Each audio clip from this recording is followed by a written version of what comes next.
we look forward to the next phase, a Somali-led offensive which will further degrade Shabab, reinforce stabilization and the gains made so far to liberate more communities. The head of the African Union mission in Somalia has called for international support for Somali government forces, who are battling the Al-Shabaab militant group on multiple fronts in the country.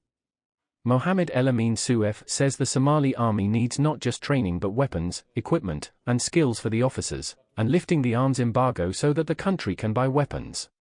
In an interview, Suef said Somalia has a young force, and there is a responsibility on the international community to support not only force generation but also weapons, ammunition, and skills.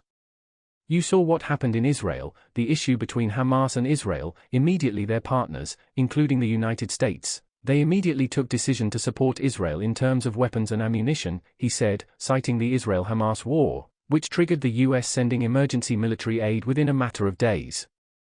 I think the Somalis are now struggling with embargo. That embargo should be lifted. Suef said some of the countries that sent troops to Somalia have agreed they will donate equipment, vehicles, and guns to the Somali army when they withdraw by December next year. He confirmed that the African Union Peace and Security Council has approved Somalia's request for a 3-month pause of the withdrawal of 3,000 peacekeepers. It has been delayed officially for 3 months.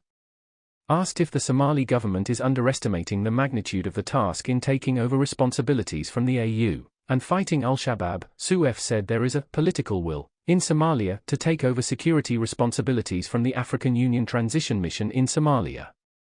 The most important is the political will, he said. The political will is there, and then the Somalis don't want to be assisted forever. They want to take their ownership. They are working very hard. On Wednesday, a senior Somali government official welcomed the pause of the troops' drawdown, but expressed confidence the government will have enough troops in the coming months to resume responsibilities.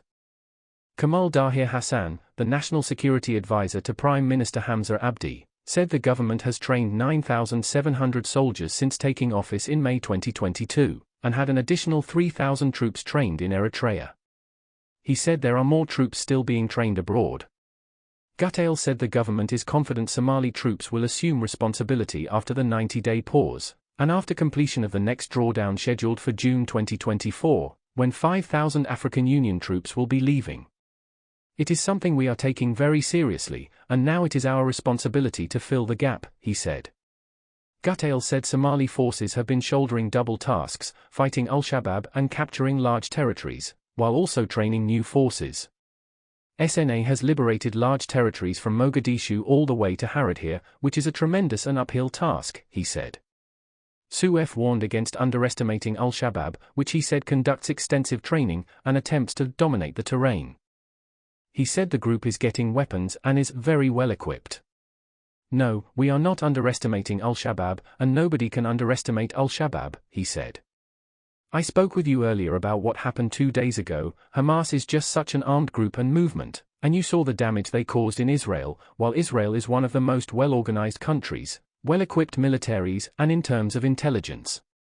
Al-Shabaab continued to lose more ground in Somalia following the military offensive against them, with the government of Somalia expressing confidence that the group would be vanquished completely once the operations against them were fully optimized.